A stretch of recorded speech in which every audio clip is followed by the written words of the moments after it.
ருத்ரா ருத்ரா தான். இவன் இவன் எப்படிங்க? குரு பசிக்குதுன்னு சொன்னேன், வந்து சாப்பிடு குரு. ஏய் ஒன்றும் பேசாம இரு.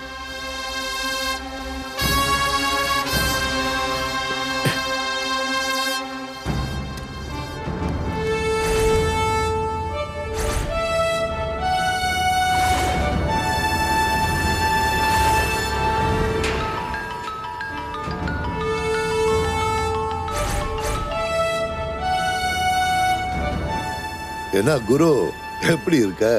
சார் பயத்துல கொஞ்சம் கொஞ்சமா செத்துக்கிட்டு இருக்கேன். ஏன், என்னாச்சு? ஏதாவது பிரச்சனையா? Sir Rudra sir.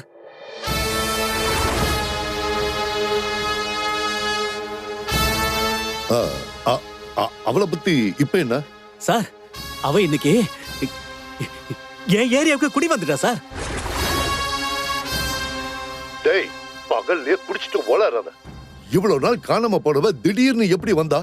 சார் அததான் சார் நானும் கேக்குறேன். நடுவுல அவளை பத்தி விசாரிச்சப்ப அவ செத்துருப்பான்னு சொன்னீங்க. ஆனா அவ முழுசா வந்து நிக்கிறா சார். அதுவும் ஏன் கண்ணு முன்னாடியே சார். ஏய், அவ நம்ம கண்ட்ரோல்ல இருந்து தப்பிச்சிருந்தாலும் அவ பழிச்சிருக்க மாட்டான்னு நான் நினைச்சேன். அந்த அளவுக்கு அவ காயப்பட்டிருந்தா. ஒருவேளை அவ ரெக்கவர் ஆயிருந்தாலும் நிச்சயமா நம்ம பக்கம் வரமாட்டா. ஏன்னா நம்ம கொடுத்த அடி அப்படி. அவ சாயல்ல யாரையோ பார்த்துட்டு நீ குழம்பிட்டன்னு நினைக்கிற. சார் இல்ல சார், நான் அடிச்சு சொல்றேன். இது ருத்ரா தான் சார். சார் அவ கண்ணுல மாட்டினா போதும் சார், என்ன அடுத்த செகண்ட் பொணமாக்கிடுவா சார். அதுக்கு முன்னாடி நான் முந்திக்கிறேன் சார். இப்பவே அவ கதை முடிச்சிடுறேன் சார்.